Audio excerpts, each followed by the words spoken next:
Hi, this is Matt with Richardson's Agate Company, and today we're going to give you a quick demonstration on how to assemble your high-speed sander and buffer units, and also give you a demo on how to safely use each unit. And these are available here at the shop, or you can go online to www.richardsonrockranch.com and you can place your order there.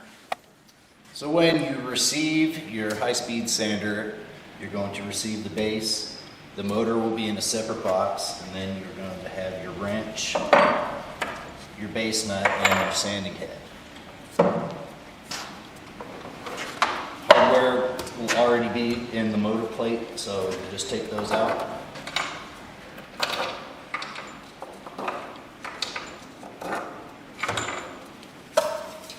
Pull the motor up so it's nice and centered.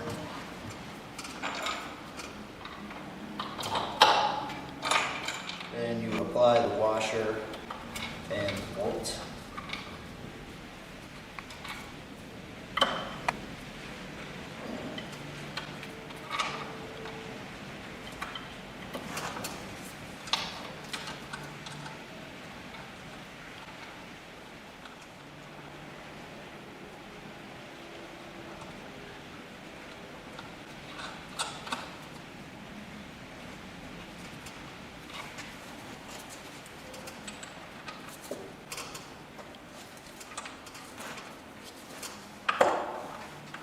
Then you'll want to use a 1/2-inch wrench and tighten everything.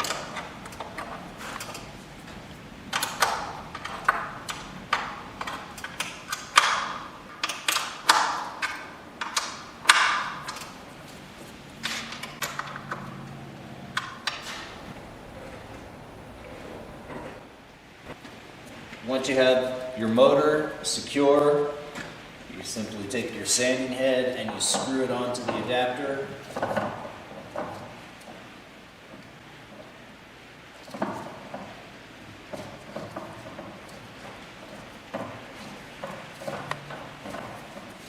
So it's tight. And then you take your base nut and you screw it to the base.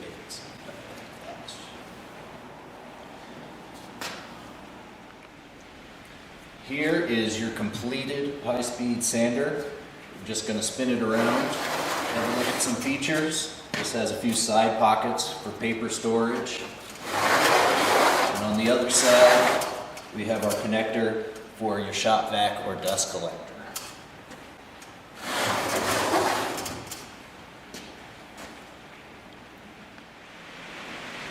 And here we are with the buffer disassembled. You're going to receive it with the arbor and motor already attached to the base. You're going to have your buffer head, your pulley, and your belt. So with this, all you're really going to need to do, you're going to want to take the set screw out of the buffer head all the way. That's important so you can see that the wheel is all the way onto the arbor before you tighten the set screw down. You want to just kind of push it on there straight. You don't want to wiggle it back and forth too much. Make sure it's all the way on, and we're going to put the set screw.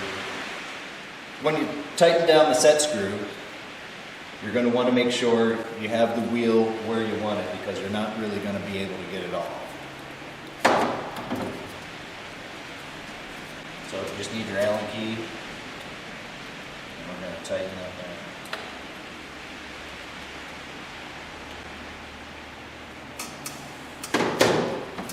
Then you come over to the pulley, and we're going to set this with the set screw to the inside, and you want to line it up as best you can with the small pulley at the end of the motor.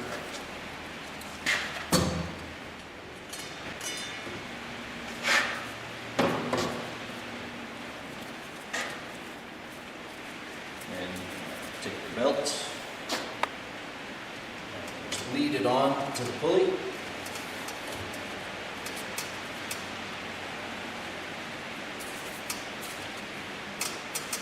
And there you go.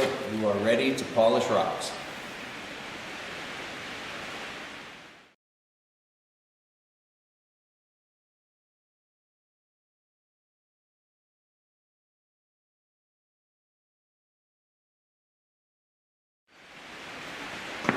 You can do all different sizes of material, anything down from an inch or two,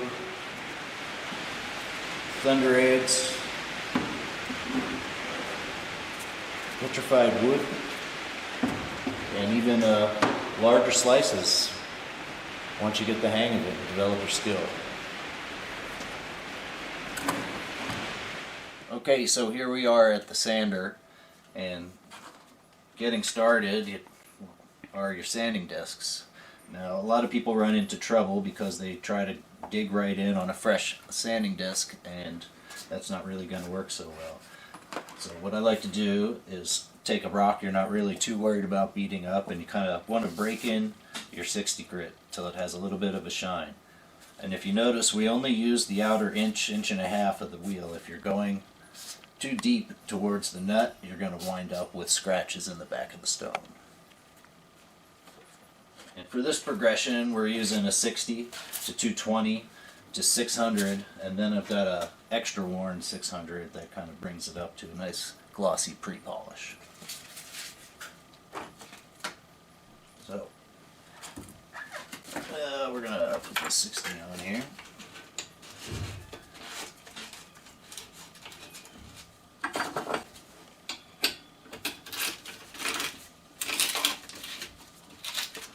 You want to make sure the nut is nice and tight. And when you turn it on, you're going to work from the back edge of the stone to the front edge of the stone. You want to be real careful not to lead in with the edge above the wheel, because you're going to run into problems. It's going to shoot the rock right out of your hands. So really light pressure, you start at the back and you work your way up to the front. Again, only using the front inch of the wheel, and you want to use a nice gentle pressure. If you feel the rock starting to tug away from your hands, or if you're getting burning hot marks on the face of the rock, you're using too much pressure.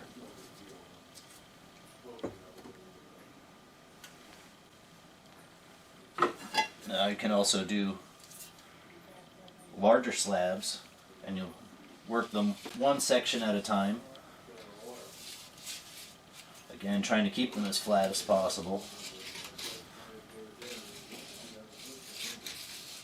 Then you flip it around and do the other side. Cover more surface area.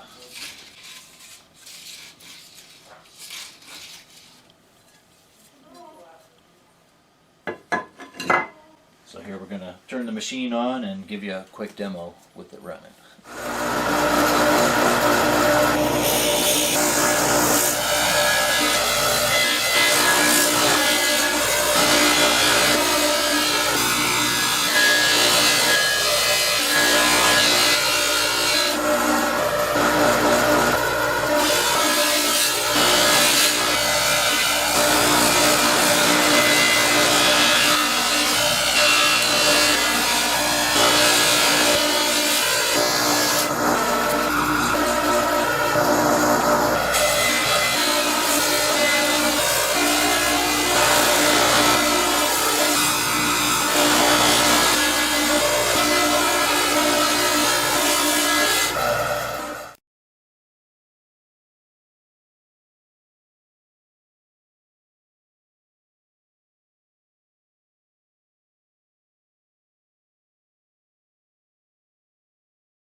Okay, here we are at the buffer, and you're going to have your rock. You're going to need your cerium oxide polish, some kind of a brush for your polish to go on the wheel, and a squirt bottle with water.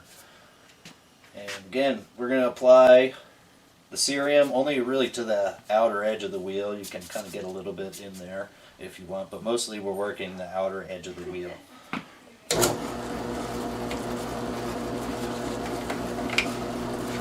So you're just going to want to get a little slurry going with your cerium.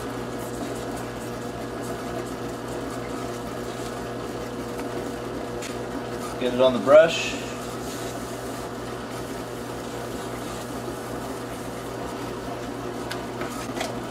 You don't need too much. Too little, it's not really going to work, but if you have too much, everything's just going to get too sloppy and it's not going to work that well. few sprays of water, and we just pick one side.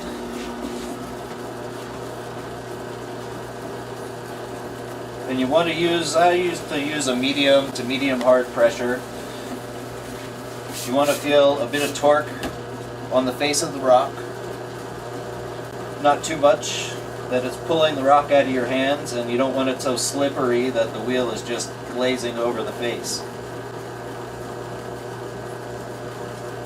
And I'm just trying to cover all the surface area on the one side of the rock.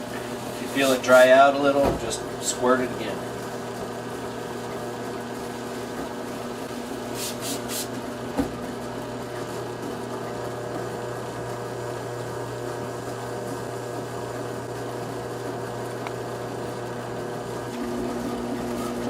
See, already we've got just about half of the rock polished.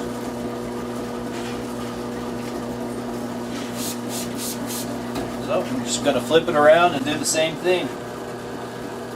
And there's no really set time on how long it takes to polish a rock. It just takes as long as it takes. I like to make sure I get the polish from end to end on all sides and nice and even, and make sure all your scratches are out. When it's done, it's done.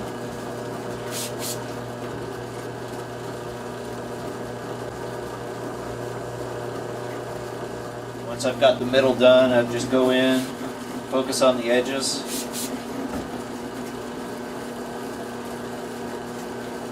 Make sure you go all the way around.